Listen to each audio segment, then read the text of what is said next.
So welcome to shine India academy. మన యొక్క quick revision Indian history దాంట్లో భాగంగా ఇప్పుడు నెక్స్ట్ వీడియో మనం చూస్తున్నాం క్రీస్తుపూర్వం 6వ శతాబ్దం. మనం చరిత్ర పూర్వయుగం చూసాం, సింధు నాగరికత చూసాం, ఆర్యుల గురించి తెలుసుకున్నాం. ఆర్యుల తర్వాత నెక్స్ట్ మనకి 6వ శతాబ్దం. సో క్రీస్తుపూర్వం 6వ శతాబ్దంలో రెండు ఇంపార్టెంట్ డెవలప్మెంట్స్ అనేవి కనిపిస్తాయి మనకి. ఒకటి మతపరమైన అభివృద్ధి, రెండు రాజకీయపరమైన అభివృద్ధి అని చెప్పేసి అంటాం. సో ఇక్కడ మతపరంగా మనం చూస్తే 62 మతాలు పుడతాయి. రాజకీయ పరంగా చూసినప్పుడు 16 మహాజనపదాలు అని చెప్పి ఆవిర్భవిస్తాయి. అయితే ఈ 62 మతాల్లో కేవలం బౌద్ధ మతం, జైన మతం మాత్రమే తమ ఉనికిని చాటుకోగలిగే. మిగతా 60 మతాలు కూడా ప్రారంభంలోనే తమ ఉనికిని కోల్పోయాయి. అయితే కొన్ని మతాలు కొంతకాలం పాటు కొనసాగే, లైక్ అజ్వికా మతం, లైక్ బౌద్ధ జైన అజ్వికా మతాలు కొంతవరకు, మెయిన్లీ బౌద్ధ అండ్ జైన. 16 మహాజనపదాల్లో ఒకటి మగధ అనేది విజృంభణ చేస్తుంది.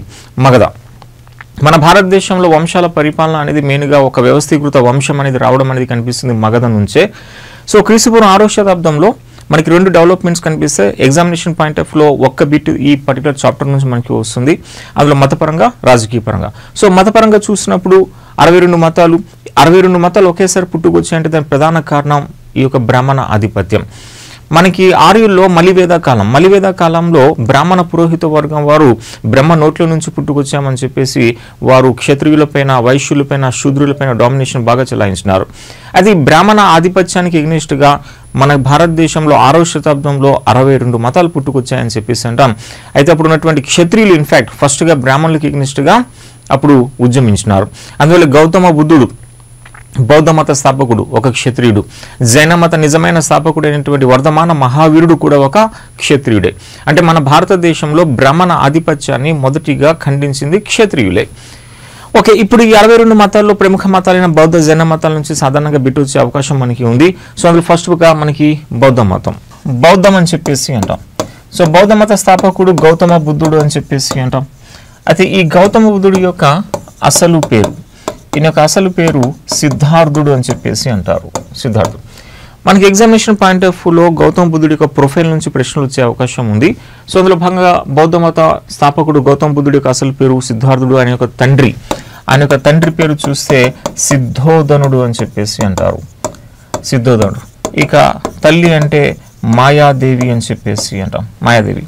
పెంపుడు తల్లి అని చెప్పి అంటే ప్రజాపతి గౌతమి అని చెప్పేసి అంటాం.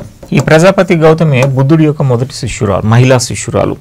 మొట్టమొదటి మహిళా శిష్యురాలు మన గౌతమ బుద్ధుడి ప్రజాపతి గౌతమి, పెంపుడు తల్లి. నెక్స్ట్ భార్య పేరు యశోధర అని చెప్పేసి అంటారు. యశోధర. బుద్ధుడికి ఒక కుమారుడు, ఆ కుమారుడు యొక్క పేరు రాహులుడు అని చెప్పేసి అంటాం. రాహులుడు అని చెప్పి. నెక్స్ట్ ఇతని యొక్క గురువులు అని చెప్పి అన్నాం అనుకోండి. బుద్ధుడి యొక్క గురువులు అలారకామ అండ్ రుద్రాక. గౌతమ బుద్ధుడు ఇల్లు విడిచిపెట్టి వెళ్ళిపోయిన తర్వాత మొదటిగా ఇద్దరు గురువుల్ని కలుస్తాడు, అలారకమ అండ్ రుద్రక. ఈ అలారకమ, రుద్రక బుద్ధుడికి అప్పుడు కొన్ని ధ్యానాలు అది చెప్పారు, కానీ బుద్ధుడికి నచ్చలే, ఆయన వెళ్ళిపోయినాడు. ఆ తర్వాత ఈయనకి జ్ఞానోదయం అయింది, అనేక శిష్యులు ఏర్పడ్డారు. అలా మొదటి శిష్యులు అని చెప్పి అంటే ఆనంద అండ్ ఉపాలి. సో ఆనంద, ఉపాలి బుద్ధుడి యొక్క ప్రముఖ శిష్యులు. ఈ ఆనంద అనేవాడు సుత్తపీఠిక రచన చేస్తున్నాడు, ఉపాలి అనేవాడు వినయపీఠిక రచన చేస్తాడు మొదటి బౌద్ధ సంగీతిలో. ఇక బుద్ధుడి యొక్క ధనిక శిష్యుడు, ఆ ధనిక శిష్యుడి యొక్క పేరు అనంత పిండిక. ఈ అనంత పిండిక అప్పుడు అనేక బౌద్ధ మఠాల నిర్మాణం అది చేస్తాడు. అండ్ ఒక దొంగ ఉండేవాడు, ఆ దొంగ కాస్త బౌద్ధ సన్యాసిగా మారుతాడు, దొంగతనాలు విడిచిపెట్టేసి. ఆయన అంగుళిమాల అని చెప్పేసి అంటాం. అంగుళిమాల. ఇక బుద్ధుడి యొక్క తెగ అని చెప్పి అంటే అది శాఖ్యా తెగ అని చెప్పేసి అంటాం. బుద్ధుడి యొక్క తెగ శాఖ్యా తెగ అని చెప్పేసి అంటారు. సో బుద్ధుడి యొక్క జన్మ లుంబినీలో జరిగింది అని చెప్పేసి అంటారు. 563 BCలో. 563 BCలో ఆయన జన్మించాడు. ఆయన 29వ ఏట ఇల్లు విడిచిపెట్టేస్తాడు అండ్ 6 సంవత్సరాలు తిరుగుతాడు. 35వ ఏట బుద్ధుడికి జ్ఞానోదయం అవుతుంది. ఆ జ్ఞానోదయం అతనికి బోధ్గయాలో అవుతుంది. బోధ్గయ. దీన్ని యాక్చువల్గా ఉరువేల అని చెప్పేసి అనేవారు. ఆ ఉరువేల జ్ఞానోదయం అయిన తర్వాత ఆ గ్రామం యొక్క పేరు బోధ్గయగా మారింది. సో 35వ ఏట ఆయనకి జ్ఞానోదయం అయింది అని చెప్పేసి అంటారు. 80వ ఏట బుద్ధుడు చనిపోతాడు. అంటే 45 సంవత్సరాలు బుద్ధుడు బోధన చేస్తాడు. బుద్ధుడి యొక్క మరణం కాస్త మనకి కుషినగరాలో జరిగింది. కుషినగరాలో 483 BCలో కుషినగరాలో చనిపోతాడు. ఓకే, ఒక వ్యక్తి చదా అని చెప్పేసి ఉంటాడు. ఆ చదా ఇచ్చినటువంటి పంది మాంసం తిని విరోచనాలకి గురై గౌతమ్ బుద్ధుడు కుషినగరాలో 483 BCలో చనిపోయాడు. అలా 80 సంవత్సరాలు బుద్ధుడు జీవించినాడు అని చెప్పేసి అన్నాం. అయితే బుద్ధుడికి సంబంధించి ప్రొఫైల్ ఇవి ఇంపార్టెంట్ పాయింట్స్, దీని నుంచి డైరెక్ట్గా బిట్టొచ్చే అవకాశం ఉంటుంది. గతంలో మనకి అలారకమ రుద్రక బుద్ధుడికి ఏమవుతారని చెప్పేసి అడిగారు గురువులు.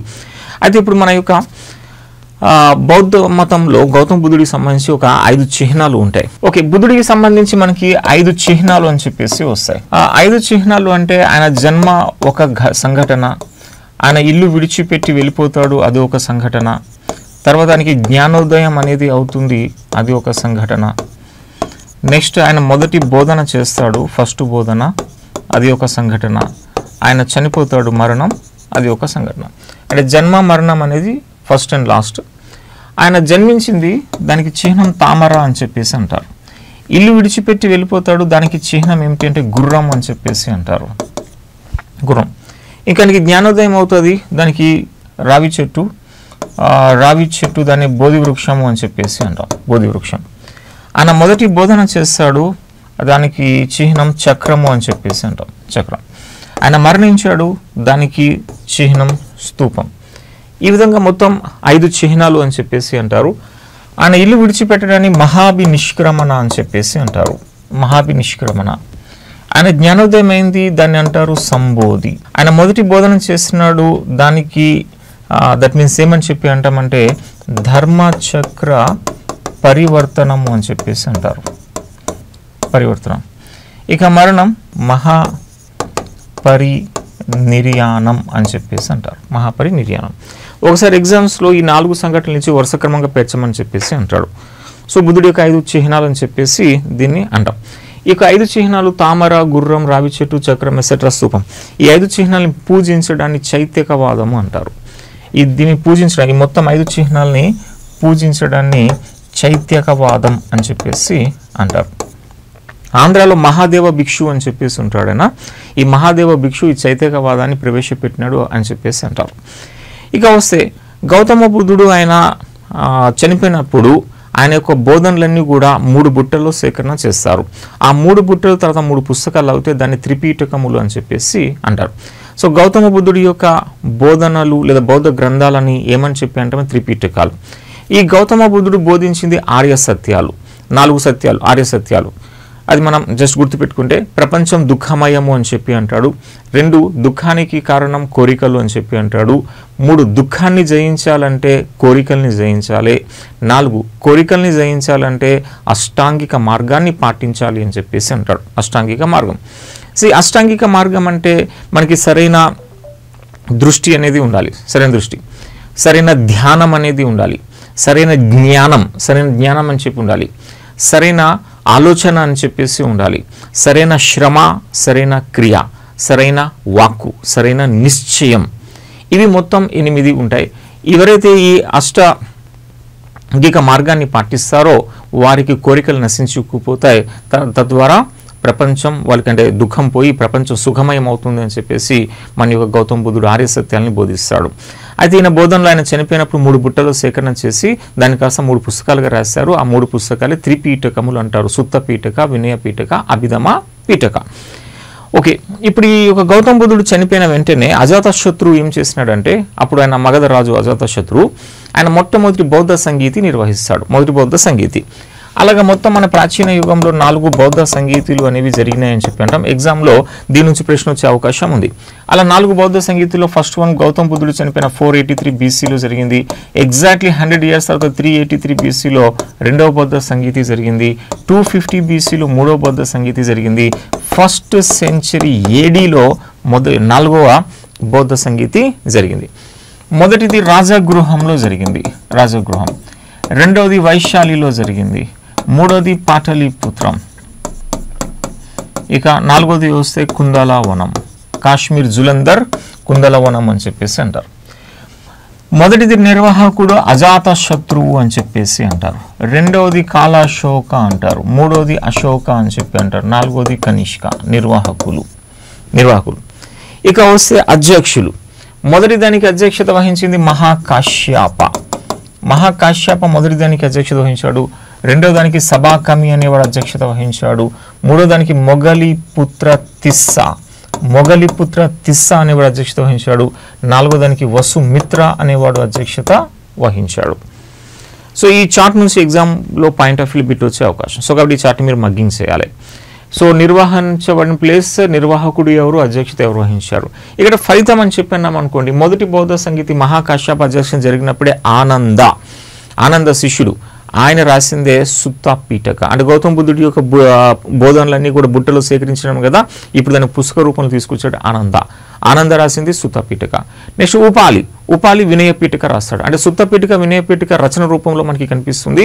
ఇక్కడ గౌతమ బుద్ధుడు బోధించింది పాలీ భాషలో అని చెప్పేసి అంటాం. ఇప్పుడు ఆయన బోధనలన్నీ కూడా సేకరణ చేసి సుత్త పీఠక వినయ పీఠక రచన జరిగింది మొదటి బౌద్ధ సంగీతి. ఆనంద రాసింది సుత్త పీఠక, ఉపాలి రాసింది వినయ పీఠక. నెక్స్ట్ రెండోది సభాకమి అధ్యక్షతన జరిగినప్పుడు అక్కడ బౌద్ధ మతం చీలిపోయింది. ఆ చీలిక ఫస్ట్ టైం జరిగింది వైశాలిలో. మహాసంగీకులు అని చెప్పి ఒక తెగ, థెరవాదులు అని చెప్పి ఇంకొక తెగ. మహాసంగీకులు, థెరవాదులు. ఇక మూడవది మొగలిపుత్ర తిస్స నేతృత్వంలో జరిగినటువంటి సదస్సు. ఆయన అశోకుడికి హాఫ్ బ్రదర్ అని చెప్పి అంటుంటారు. మొగలిపుత్ర తిస్స ఇతను అభిధమ పీఠక, మూడవది అభిధమ పీఠక అన్నాం కదా. అభిధమ పీఠకాలు ఉన్నటువంటి ప్రధాన భాగం కథావత్తు రచన జరిగింది అని చెప్పేసి అంటారు. ఇక వస్తే 4వది వసుమిత్ర నేతృత్వంలో జరిగింది. బౌద్ధ మతం రెండోసారి చీలిపోయింది. ఆ రెండోసారి చీలిక ఏమిటి అంటే మహాయానం, హీనయానం. సో మహాయానం, హీనయానంగా బౌద్ధ మతం అనేది చీలిపోయింది. 4వ బౌద్ధ సంగీతి అని చెప్పేసి అన్నాం. అక్కడే వసుమిత్రుడు అనేవాడు మహావిభాష శాస్త్రం. ఇక్కడ వసుమిత్రుడు యొక్క ఫేమస్ పుస్తకం మహావిభాష శాస్త్రం అని చెప్పేసి అంటారు. ఇది బౌద్ధ మతం యొక్క ఎన్సైక్లోపీడియాగా పేర్కొంటారు. ఒక అశ్వఘోషుడు అని చెప్పేసి ఉంటాడు. అశ్వఘోషుడు ఈ సభకు ఉపాధ్యక్షుడుగా వ్యవహరించాడు. 4వ బౌద్ధ సంగీతికి బుద్ధచరితం అనే పుస్తకాన్ని అశ్వఘోషుడు రాశాడు.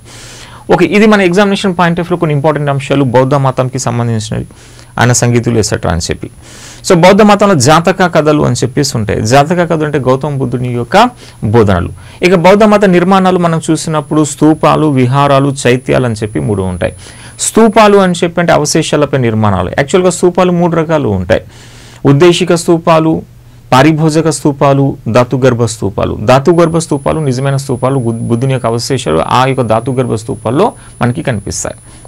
రెండోది విహారము అంటే అర్థం విశ్రాంతి మందిరం, బౌద్ధ సన్యాసులు విశ్రాంతి తీసుకునే మందిరం. ఇక మూడవది చైత్యాలు అంటే బౌద్ధ సన్యాసులు ప్రార్థన చేసుకునే మందిరంగా పేర్కొంటారు. ఓకే, ఇది మన యొక్క బౌద్ధ మతం బ్రీఫ్ స్టోరీ.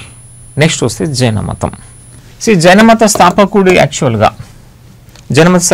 ఋషభనాథుడు అని చెప్పేసి అంటారు. ఋషభనాథుడు అయితే ఈయన మొదటి తీర్థంకరుడు అని చెప్పేసి అంటారు. ఈ జైన మతంలో 24 మంది గురువులు ఉంటారు. ఆ 24 మంది తీర్థంకరులు అంటారు. తీర్థంకరులు అంటే యాక్చువల్ మీనింగ్ వంతెన నిర్మించిన వాడు అని చెప్పేసి మీనింగ్ వస్తుందని చెప్పి అంటారు. అలా 24 మంది తీర్థంకులు మొదటి తీర్థంకుడు ఋషభనాథుడు యాక్చువల్గా జైన మత స్థాపకుడు. అయితే 23వ వాడు ఆయన పార్శ్వనాథుడు అని చెప్పేసి అంటారు. ఇతను చారిత్రక స్థాపకుడు. 24వ వాడు వర్ధమానుడు. ఈ వర్ధమానుడు నిజమైన స్థాపకుడు. ఈ యొక్క జైనాన్ని ప్రపంచమంతా వ్యాప్తి చేయడంలో కీ రోల్ ప్లే చేసినటువంటి వ్యక్తి వర్ధమాన మహావీరుడు. ఋషభనాథుడి యొక్క చిహ్నం ఒకటి ఉంటుంది, ఎద్దు అంటారు. పార్శ్వనాథుడి యొక్క చిహ్నం ఉంటుంది, పాము అని చెప్పేసి అంటారు. వర్ధమానుడి యొక్క చిహ్నం ఉంటుంది, వర్ధమానుడి చిహ్నం సింహం అని చెప్పేసి అంటారు. ఓకే, జైన మతం యొక్క వర్ధమానుడి యొక్క ప్రొఫైల్ మనం చూసామనుకోండి. ఈ వర్ధమానుడు జ్ఞాత్రిక తెగకు చెందినవాడు అని చెప్పేసి అంటారు. జ్ఞాత్రిక తెగ. ఈయన ఒక తండ్రి పేరు సిద్ధార్థుడు అని చెప్పేసి అంటారు. తల్లి కాస్త త్రిశల. ఈ త్రిశల లిచ్చవి రాకుమార్తె అని చెప్పేసి అంటారు. లిచ్చక చేతక అని చెప్పి ఉంటాడు. చేతక యొక్క సిస్టర్ ఈ యొక్క త్రిశల, సిద్ధార్థుడి యొక్క తల్లి. వర్ధమానుడి యొక్క భార్య పేరు యశోద అని చెప్పి అంటారు. అండ్ కూతురు ఉంది, ఆమె పేరు అన్నోజ. ఈ అన్నోజ అనే ప్రియదర్శిని అని చెప్పేసి అంటారు. అన్నోజ భర్త జమాలి అని చెప్పేసి అంటారు. ఆ జమాలి అల్లుడు వర్ధమానుడికి అండ్ మొదటి శిష్యుడు కూడా జమాలి. వర్ధమానుడు జన్మించింది 540 BCలో అని చెప్పేసి అంటారు. వైశాలిలో ఆయన జన్మించాడని చెప్పి అంటాం. ఈయనకి 42వ ఏట జ్ఞానోదయం అయింది అని చెప్పి అంటారు.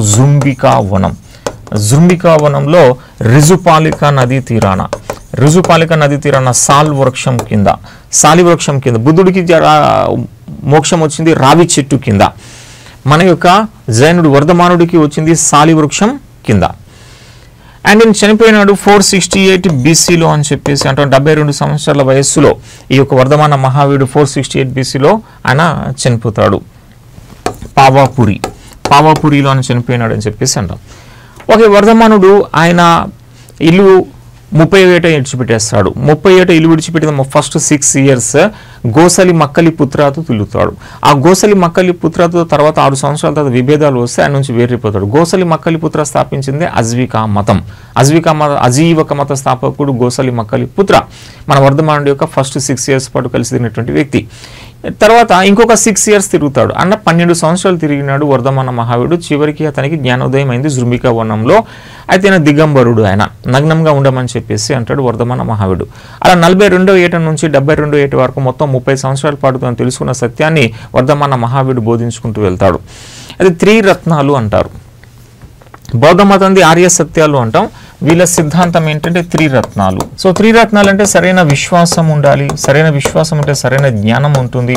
ఆటోమేటిక్గా సరైన జ్ఞానం ఉంది అంటే సరైన నడవడిక అనేది ఉంటుంది. అయితే నడవడికలో మొత్తం 5 సిద్ధాంతాలు యాక్చువల్గా ఉంటాయి. అదేంటంటే సత్యం అని చెప్పి అంటారు, తర్వాత అహింస అని చెప్పేసి అంటారు, నెక్స్ట్ అపరిగ్రహం అని చెప్పేసి అంటాం, నెక్స్ట్ అస్తేయం అని చెప్పేసి అంటాం, ఇక బ్రహ్మచర్యం అని చెప్పేసి అంటాం. బ్రహ్మచర్యం సో జైనంలో ప్రముఖంగా కనిపించే సిద్ధాంతాలు ఇవి. సో సత్యం అంటే సత్యం మాట్లాడాలి, అహింస అంటే ఇప్పుడు కూడా హింస చేయకూడదు.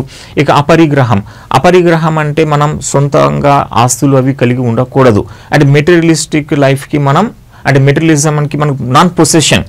సో మెటీరియలిజం అది ఇది ఉంటుంది కదా, అది మన పొజిషన్లో ఉండకూడదు అని చెప్పేసి అంటారు. అంటే ఆస్తి ఎసెట్రా మనం కలిగి ఉండకూడదు. అస్తేయం అంటే దొంగతనం చేయకూడదు. బ్రహ్మచర్యం అంటే సెలిబసీ లైఫ్. అయితే ఈ బ్రహ్మచర్యాన్ని వర్ధమాన మహావీరుడు చేర్చాడు. మిగతా 4 కూడా మొదటి నుంచి కూడా ఉన్నాయి.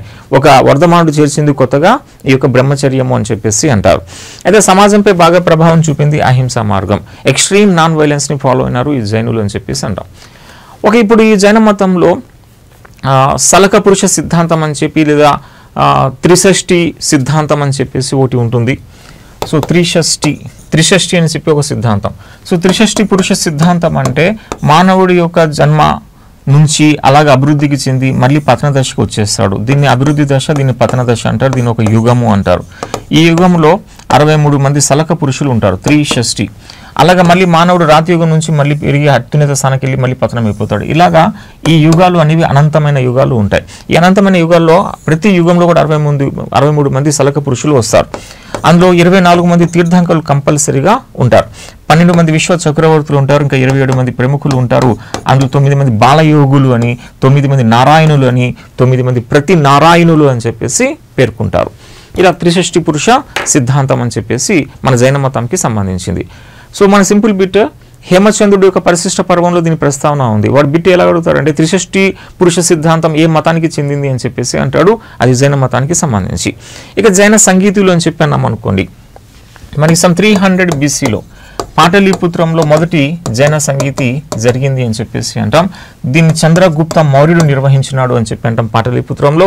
దీనికి అధ్యక్షత వహించింది మన యొక్క భద్రబాహు అండ్ స్థూలభద్ర అని చెప్పేసి అంటారు.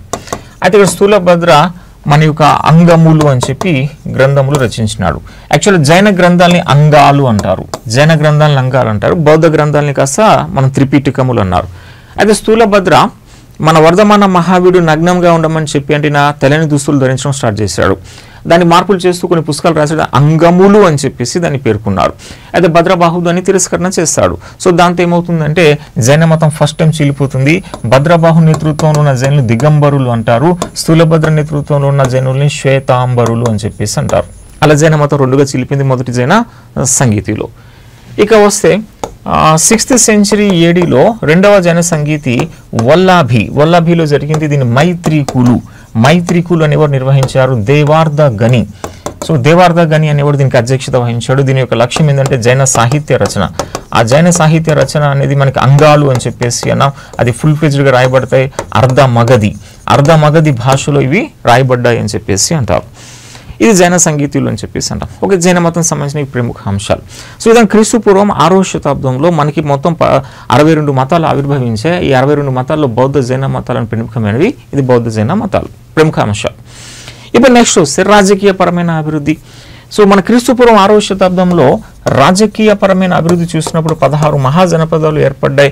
ఈ 16 మహాజనపదాల గురించి అంగుత్తర నికయాలో ప్రస్థానం చేయబడింది.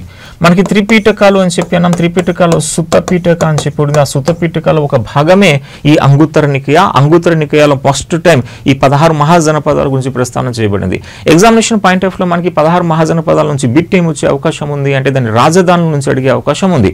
సో కాబట్టి ప్రతి ఒక్క ఆస్పిరెంట్ కూడా ఇప్పుడు గ్రూప్ 2లో ప్రిపేర్ అవుతున్నప్పుడు ఈ 16 మహాజనపదాలు ఏమున్నాయి, దాని రాజధానులు ఏంటి అనేది గుర్తు కంపల్సరీగా పెట్టాలి. దీని ఒక ఇండియా మ్యాప్ ద్వారా మనం చూసినాం అనుకోండి 16 మహాజనపదాలు. సో 16 మహాజనపదాల్లో ఇక్కడ బీహార్ ప్రాంతంలో ఉన్నది నెంబర్ 1, దీన్నే మగధ అని చెప్పేసి అంటారు. సో ఇక్కడ మనకి ఇది నెంబర్ 1 మగధ అని చెప్పేసి అంటాం. ఇక్కడ ఇది నెంబర్ 2 అంటే అంగా అని చెప్పేసి అంటారు. ఈ మగధ చుట్టూ మనకి రాజ్యాలు ఉంటాయి. ఇది నెంబర్ 3, ఇది నెంబర్ 4, ఇది నెంబర్ 5. సో నెంబర్ 3 లిచ్చవి రాజ్యము అని చెప్పేసి అంటారు. నెంబర్ 4 కాశీ అని చెప్పి అంటారు. నెంబర్ 5 వత్స అని చెప్పేసి అంటారు. నెంబర్ 6 చేది అని చెప్పేసి అంటారు. ఇది 6 చేది. ఇక దక్షిణ భారతదేశంలో ఉన్నది అదే నెంబర్ 7 అస్మాక అని చెప్పేసి అంటారు. దక్షిణ భారతదేశంలో ఏకైక మహాజనపద అస్మాక. నెక్స్ట్ ఇది నెంబర్ 8 అని చెప్పేసి అంటాం. నెంబర్ 8 అవంతి. మహారాష్ట్ర మధ్యప్రదేశ్ కూడా అవంతి. ఇక రాజస్థాన్ అని చెప్పి దీన్ని అంటారు మత్స్యరాజ్యం అంటారు. ఇక నెంబర్ 10 దీన్ని అంటాం కోసల అని చెప్పేసి అంటారు. ఇది నేపాల్ ఉంటుంది. నెంబర్ 11 దీన్ని అంటారు మల్ల రాజ్యము అని చెప్పేసి అంటారు. ఇక ఇటువైపు మనకి పాంచాల అని చెప్పేసి ఉంటుంది. పాంచాల ఐ థింక్ ఇది నెంబర్ 12లో పెట్టినాం. నెక్స్ట్ ఇక్కడ 13 ఇది కురు రాజ్యము అని చెప్పి అంటాం నెంబర్ 13లో. ఇది 14, ఈ 14 ఇదంటే సురసేన. సో ఇటువైపు అంతా నెంబర్ 15 ఇది గాంధార అని చెప్పేసి అన్నాం. ఇది నెంబర్ 16 మన కాంబోజా. విధంగా మొత్తం 16 మహాజనపదాలు, ఈ సోన్సు మహాజనపదాలు. సో వీటిని మనం మైండ్లోకి పెట్టాలి. అట్ ది ఫస్ట్ క్యాపిటల్స్ ఈ మగధ అని చెప్పి అన్నాం. ఈ మగధ ఫస్ట్ క్యాపిటల్ రాజగృహము అని చెప్పి అంటాం. రాజగృహంనే గిరివిరాజా అంటారు. తర్వాత వీళ్ళ క్యాపిటల్ పాటలీపుత్రంకి షిఫ్ట్ అవుతుంది. పాటలీపుత్రం. అంగా క్యాపిటల్ చంపా. ఈ బెంగాల్లో అంగా క్యాపిటల్ చంపా అని చెప్పి అన్నాం. లిచ్చవి క్యాపిటల్ వైశాలి అని చెప్పేసి అంటారు. వైశాలి. కాశీ క్యాపిటల్ వారణాసి అని చెప్పేసి అంటారు. వత్స క్యాపిటల్ కౌశాంబి కాస్త గంగా యమున నదుల మధ్య ఉన్నది కౌశాంబి. చేది క్యాపిటల్ సుక్తిమతి అని చెప్పేసి అంటారు. Ashmaka capital Bodhan. Already group 2 అడిగాడు. అష్మక క్యాపిటల్ బోధన్. అవంతికి 2 క్యాపిటల్. నార్త్ క్యాపిటల్ మనకి ఉజ్జయిని అని చెప్పేసి అంటాం. సౌత్ క్యాపిటల్ కాస్త మహిష్మతి అని చెప్పేసి పేర్కొంటారు. మత్స్య క్యాపిటల్ బీరూట్ లేదా దీన్ని విరాట్ నగర్ అని చెప్పేసి అంటాం. విరాట నగర్. కోసల క్యాపిటల్ శ్రావస్తి. ఇక మల్లాకి 2 క్యాపిటల్, అది కుషినగర, ఇంకోటి పావాపురి అని చెప్పేసి అంటాం. పాంచాల క్యాపిటల్ అహిక్షేత్ర అని చెప్పేసి అంటారు. సో దీన్ని కాంపిలియా అని చెప్పేసి అంటాం. Kampilya. Kuru capital Hastinapuram. So is nothing but మన యొక్క ఇంద్రప్రస్థ అని చెప్పేసి అంటారు. ఇంద్రప్రస్థ. సురసేన క్యాపిటల్ సురసేనకి మధుర అని చెప్పి అంటాం. ఇక గాంధార అంటే తక్షశిల, మోస్ట్ ఫేమస్. ఈ తక్షశిల జీలం నదికి సింధు నదికి మధ్యలో ఉంది. ఇక వస్తే మనకి కాంబోజా రాజాపురము అని చెప్పేసి అంటారు. రాజాపురం. సో విధంగా 16 మహాజనపదాలు. 16 మహాజనపదాలకి క్యాపిటల్ సిటీస్. మీరు ఈ వీడియోని 1కి 2 సార్లు 3 సార్లు చూడండి. చూసి మైండ్లోకి ఎక్కించండి. బిట్ వచ్చే అవకాశం ఉంది మ్యాచ్ ద ఫాలోయింగ్ రూపం, లేదా ఏ క్యాపిటల్ సిటీ రాంగ్గా మ్యాచ్ చేయబడింది అని చెప్పి బిట్టు వస్తుంది. సో ఇది 16 మహాజనపదాల్లో మెయిన్గా విజృంభణ చేసింది ఈ నెంబర్ 1, అదే మగధ. ఈ మగధ విజృంభణ చేస్తారు. ఎందుకంటే మగధ అనేది స్ట్రాటజిక్ లొకేషన్, దాని రాజధాని వ్యూహాత్మకంగా ఉంటుంది. అట్ ద సేమ్ టైం వనరులు అనేవి బాగా అక్కడ లభిస్తాయి. అండ్ రాజుల్లో కూడా చాలా ఔత్సాహికత అనేది ఉండేది. ఈ కారణాల వల్ల మగధ అనేది బాగా విజృంభణ చేస్తుంది. ఆ మగధ మిగతా ప్రాంతాలన్నింటినీ ఆక్రమణ చేసి అఖండ భారతదేశాన్ని ఏలింది ఈ యొక్క మగధ. అయితే మగధ పైన వ్యవస్థీకృత పరిపాలన చేసిన మొదటి రాజవంశం ఏది అంటే హరియాంక అనేది ఫస్ట్ రాజవంశం ఈ మగధ పైన శాసించింది. ఓకే, ఇప్పుడు మనకి రాజులు వీళ్ళందరూ వస్తారు. అలాగా మగధ. ఇప్పుడు ఈ మగధలో 3 వంశాలు మనకి కనిపిస్తాయి. ఆ 3 వంశాలు ఒకటి హరియాంక వంశం అని చెప్పేసి అంటాం. నెక్స్ట్ శిశునాగ వంశం అని చెప్పి అంటాం. నెక్స్ట్ నంద వంశం అని చెప్పి అంటాం. అయితే హరియాంక వంశంలో మెయిన్ పర్సనాలిటీ మనకి బింబిసార అని చెప్పేసి అంటారు. అజాత శత్రువు అని చెప్పేసి ఉంటాడు. ఇంకేమైనా ఉంటే ఉదయనుడు అని చెప్పేసి ఒకడు ప్రముఖుడు. శిశునాగాలో శిశునాగ అని చెప్పి కాలా అశోక అని చెప్పేసి ప్రముఖులు. నందాలో మహాపద్మానంద అండ్ ధననంద వీళ్ళిద్దరు ప్రముఖులు అని చెప్పేసి అంటాం. అయితే బింబిసార ప్రత్యేకత ఏంటంటే వివాహ సంబంధాల ద్వారా రాజ్యాన్ని పటిష్టం చేసుకోవాలని చెప్పి ప్రయత్నం చేసిన మొదటి భారతదేశ రాజు బింబిసారుడు. ఇతను పక్కన ఉన్న కోశలాదేవిని పెళ్లి చేసుకుంటాడు, కాశీని కట్నంగా పొందాడు. కానీ తర్వాత కాశీ వెళ్ళిపోతుంది. అజాతశత్రువు దాన్ని పర్మనెంట్ గా మగధలో కలిపాడు కాశీని. ఈ బింబిసార పక్కన ఉన్న అంగరాజ్యం నెంబర్ 2 అంగరాజ్యాన్ని ఆక్రమణ చేశాడు బింబిసార వ్యక్తిగత వైద్యుడు ఉంటాడు జీవకుడు. ఆ జీవకుడు కాస్త అవంతిలో రాజు అయినటువంటి చండ ప్రద్యోతకి కామెర్లు వచ్చి కామెర్లు నయం కాకపోతే ఈ జీవకుడు వెళ్ళి అవంతి రాజు అయిన చండ ప్రద్యోత కామెర్ల వ్యాధిని నయం చేస్తాడు. ఇది గతంలో బిట్. సో బింబిసార యొక్క ప్రముఖ అంశాలు అవి. అజాతశత్రువు ఈయన పవర్ఫుల్, ఆయన తండ్రిని చంపి వస్తాడు. భారతదేశంలో మొట్టమొదటి పితృహంతక రాజు ఎవడంటే అజాతశత్రువు అని చెప్పేసి అంటాం. ఇతను రథముశాల అని చెప్పి రథ చక్రానికి ఖడ్గం అమర్చే ఒక విధానాన్ని తీసుకువచ్చాడు. అండ్ మహాశిలా ఖంటిక అని చెప్పేసి కోట గోడల్ని బద్దలు కొట్టే ఒక యంత్రాన్ని రూపొందించాడు ఈ అజాతశత్రువు అని చెప్పేసి అంటాం. అండ్ ఇతను రాజధాని పవర్ఫుల్ గా ఉండాలని చెప్పి పాటలీపుత్రం దుర్గం నిర్మాణం చేసినాడు ఈ అజాతశత్రు. ఈ అజాతశత్రు కాశీని పర్మనెంట్ గా ఆక్రమణ చేసేసినాడు. ఆ తర్వాత లిచ్చవి రాజ్యం పైన ఉన్న లిచ్చవి రాజ్యాన్ని కూడా ఆక్రమణ చేసేసాడు ఈ అజాతశత్రు. నెక్స్ట్ వస్తే ఈ ఉదయనుడు అజాతశత్రువు అయితే పాటలీపుత్రం దుర్గం కట్టాడు, కానీ రాజధాని అయితే పాటలీపుత్రంకి మార్చలే. అయితే రాజధాని పాటలీపుత్రంకి మార్చింది ఎవరంటే ఉదయనుడు అని చెప్పేసి అంటారు. ఇక నెక్స్ట్ వస్తే శిశునాగ వంశం వస్తుంది. ఆ హర్యంక వంశంలో నాగదాసుడు అని చెప్పి చివరికి ఉంటే ఆ నాగదాసుని చంపేసి వచ్చిన వాడే శిశునాగుడు. ఆ శిశునాగుడు ఆయన రాజధాని కాస్త పాటలీపుత్రం నుంచి వైశాలికి మారుస్తాడు. శిశునాగుడు. సో ఈ శిశునాగుడు అవంతి ఆక్రమణ చేసేస్తాడు. సో ఆ శిశునాగుడిని చంపి వచ్చాడు కాలా అశోక. ఈ కాలా అశోక బౌద్ధ మతంతో ప్రభావితమైనటువంటి వ్యక్తి. 2వ బౌద్ధ సంగీతిని వైశాలిలో నిర్వహిస్తాడు ఈ కాలా అశోకుడు. ఆ తర్వాత వచ్చింది నందవంశం. ఈ నందవంశంలో మహాపద్మానందని 2వ పరశురాముడుగా మనం పేర్కొంటాం. ఇతని యొక్క ప్రైమ్ మినిస్టర్ రాక్షసుడు అని చెప్పేసి అంటాం. మహాపద్మానంద మొదటిసారిగా సైన్యాన్ని 4గా విభజించాడు. కాల్బలం, మన అశోక బలం, గజబలం, రథబలం అని చెప్పి 4గా విభజన చేస్తాడు మహాపద్మానంద. ఈ మహాపద్మానంద అయితే చేది రాజ్యాన్ని ఆక్రమణ చేస్తాడు. తర్వాత తక్షశిల ప్రాంతం కూడా తన గుప్పెట్లోకి తీసుకుంటాడు, గాంధారాన్ని. ఈ యొక్క మహాపద్మానంద కాలంలోనే తక్షశిల యూనివర్సిటీ డెవలప్మెంట్ స్టార్ట్ అయింది అని చెప్పేసి అంటారు. చివరిగా వస్తాడు ధననంద.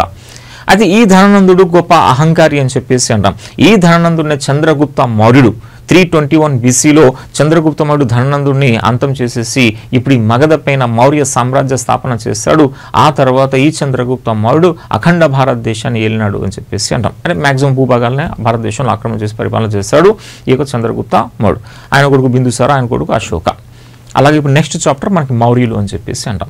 సో 16 మహాజనపదాలు మగధ. ఆ మగధలో పరిపాలన చేసిన 3 వంశాలు. ఆ 3 వంశాలు ప్రముఖ కింగ్స్, వారి సంబంధించిన ప్రముఖ అంశాలు. అయితే ఈ యొక్క నేను చెప్పిన అంశాలని మీరు మైండ్లోకి వెళ్తాయి. ఒకవేళ ఆ పేర్లు మర్చిపోయినప్పుడు మళ్ళీ వీడియో రిపీట్ చేసి చూడండి. ఇట్లా నెంబర్ ఆఫ్ టైమ్స్ చూడండి. ఇప్పుడు ఇది స్ట్రక్చర్.